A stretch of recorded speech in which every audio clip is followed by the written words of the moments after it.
এই যে আপনাদের চোখের সামনে যে রেসিপিটা আসলো, এই রেসিপিটা দেখতে কিন্তু সেম, কিন্তু এটা রোজকারের মতন না। আজকে একটু আলাদা করব। নমস্কার বন্ধু, আমি এতে আপনাদের সবাইকে আমার প্রোফাইলে স্বাগত।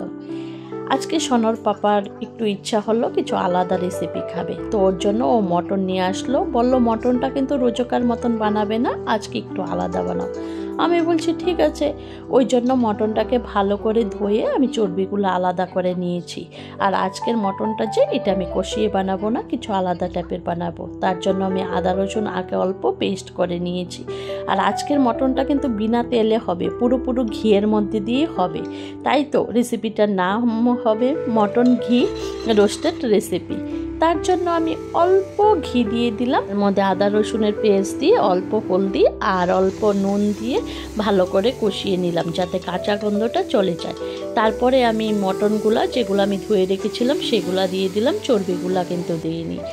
এটাকে আমি কি করব, 2-3 মিনিটের জন্য কষিয়ে নিব, মাত্র 2-3 মিনিটের জন্য, যাতে ভালো করে এটার গায়ে ওই যে আদা রসুনের পেস্টটা লেগে যায় ভালোভাবে। এটার মধ্যে ঢুকে গেলে তো মাংসটার ভিতরে ফ্লেভারটা খুব সুন্দর যাবে।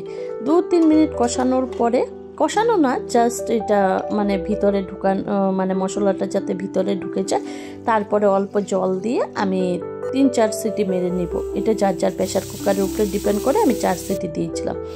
এর মধ্যে আমি কি করব, অল্প শুকনো লঙ্কা আর অল্প গোটা মশলা রোস্ট করে নিব। তো এর মধ্যে শুকনো লঙ্কাটা একটু বেশি টাইম লাগে, তার জন্য আমি শুকনো লঙ্কাটা 2 মিনিট আগে দিয়ে দিলাম। তারপরে জিরা অল্প, ধনিয়া অল্প, গোলমরিচ আর অল্প দারচিনি আর অল্প লং আর অল্প মিষ্টি জিরা দিব, দিয়ে এটাকে আমি ভালোভাবে রোস্ট করে নিব। ততক্ষণে আমার প্রেশার কুকারের সিটিটা ছেড়ে যাবে। তো এইগুলাকে আমি ভালো করে রোস্ট করে এটাকে আমি গ্রাইন্ড করে নিব। গ্রাইন্ড করার সময় আমি অল্প পরিমাণের আদা আর অল্প পরিমাণে রসুন দিয়েছিলাম, এর মধ্যে একটা পেঁয়াজও আমি দিয়েছিলাম। এগুলাকে ভালো করে গ্রাইন্ড করে নিব। এর মধ্যে আমি প্রেসার কুকার থেকে মাংসটাও নামিয়ে নিলাম। দেখেন মাংসটা উপরে রইলো আর জলটা নিচে রইলো। এই জলটাই আজকে তরকারিতে আমি ব্যবহার করব, বাকি আর জল দিব না। যেহেতু আজকে মাংসটা পুরো ঘিয়ের মধ্যেই হবে, মটন ঘি রোস্টেড, তার জন্য আমি 2 চামচ ঘি দিয়ে দিলাম। মনে রাখতে হবে ঘিটা যাতে বেশি গরম না হয়, কারণ ঘি বেশি গরম হয়ে গেলে ঘিটা জ্বলে যায়। তাই ঘিটা অল্প গরম হওয়ার সাথে সাথেই ওই যে রোস্ট করা মশলা ওইগুলাকে আমি দিয়ে দিলাম। দেওয়ার সাথে সাথে এত সুন্দর একটা গন্ধ এসেছে, মানে কি বলবো, রোস্টেড মশলার ঘির সাথে খুব সুন্দর গন্ধ বের হয়েছে। আমার কাছে যেহেতু টক দই ছিল না, তাই আমি 2টা টমেটো পেস্ট দিয়েছিলাম। কালারের জন্য Kashmiri red chilli powder most important, আর অল্প হলুদের গুঁড়া, আর ভাইয়ের পছন্দ অনুযায়ী অল্প ছোট ছোট পেঁয়াজ দিয়ে দিলাম। আর ওই যে উঠিয়ে রেখেছিলাম চর্বিগুলা এখন দিয়ে দিলাম। ভালো করে অল্প নাড়াচাড়া করে নিলাম। মশলাটা একটু সব কিছু মিশে গেল। এর মধ্যে আমি বয়েল যে করেছিলাম মাংসটা সেইটা দিয়ে দিলাম। ঘি, মাংস আর এই মশলার গন্ধে কষানোর সময় এত সুন্দর একটা ফ্লেভার আসতেছিল, মানে কি বলবো, আপনারা একবার ট্রাই করে দেখতে পারেন। খুব সুন্দর একটা গন্ধ এসেছিল, মানে গন্ধে যেরকম চারদিক মাতাল হয়ে গেছে, এত সুন্দর গন্ধ এসেছিল। তারপরে মাংসটাকে 4-5 মিনিট কষিয়ে নিলাম। দেখেন এমন হয়ে গিয়েছে, যেহেতু আমি এটা ভাতের সাথে খাবো, এরকমও রাখা যায়, কিন্তু আমি আজকে এরকম রাখবো না। এটার মধ্যে আমি যে সিদ্ধ করেছিলাম ওই জলটা দিয়ে দিব। আমি জলটা পরিমাপ মতোই আগে দিয়েছিলাম, তো সেই জলটা দিয়ে দিব। দেওয়ার সাথে সাথেই আমার মাংস রেডি। মোটেও না, মাংসের মধ্যে আরেকটা জিনিস দেওয়ার বাকি আছে, এটা তো লাস্টে দেব না। জলটা দেওয়ার সাথে সাথেই কালারটা খুব সুন্দর এসে গেল। জলটা গরম ছিল, খুব তাড়াতাড়ি মানে এখন উতলানি এসে পড়বো। আর আমি 2-3 দানা চিনি দিয়েছিলাম, সব কিছুর জন্য ব্যালেন্স মেলানির জন্য চিনিটা দেওয়া খুব দরকার।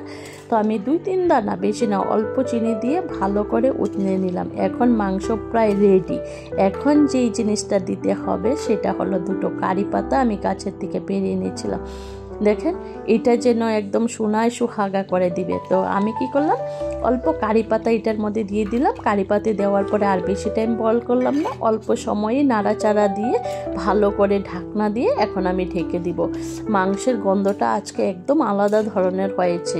যে মটন ঘি রোস্টেড খান নাই, একবার ট্রাই করতে পারেন। আমিও অনেকবার ট্রাই করেছিলাম। তো আজকে ভিডিওটা বানালাম, তারপরে আমি গ্যাসটা বন্ধ করে দিলাম। 15 মিনিট পরে এসে দেখি, বাহ, এটা তো কি সুন্দর কালার হয়ে গিয়েছে আর এত সুন্দর স্মেল, কি বলবেন। এখন খালি কখন আসবে আর কখন দিব। নিশ্চয়ই সোনার পাপা আজকে এই আইটেমটা খুব ভালোবাসবে। রোজকারের মতন আজকে ভুলেও হয়নি। আজকের আইটেমটা পুরোপুরি আলাদা। আপনারা ভাবতে পারেন কারি পাতার ফ্লেভারে হয়তো এটা অন্য ধরনের হয়ে গেছে, না, সব কিছুর ফ্লেভারটা মিলে একটা আলাদা একটা সুন্দর টাইপের একটা গন্ধ হয়েছে। আপনারা যদি মটন ঘি রোস্টেড রেসিপিটা না খেয়ে থাকেন, একবার ট্রাই করতে পারেন। আর এক পিস চর্বিও দিয়ে দিই। চর্বিটা মানে খুব সুন্দর বয়েল হয়েছে, না ওভার কুক হয়েছে না কম কুক হয়েছে, একদম মোটামুটি ব্যালেন্স মিলিয়ে। তারপরে একটা ভাইয়ের পছন্দ অনুযায়ী পেঁয়াজ দিয়ে দিলাম। তারপরে কাউর যদি নালি পিস পছন্দ ওইটাও দিয়ে দিলাম। পুরোপুরি আমার মটন ঘি রোস্টেড রেডি। তো এখন আসবে আর দিব।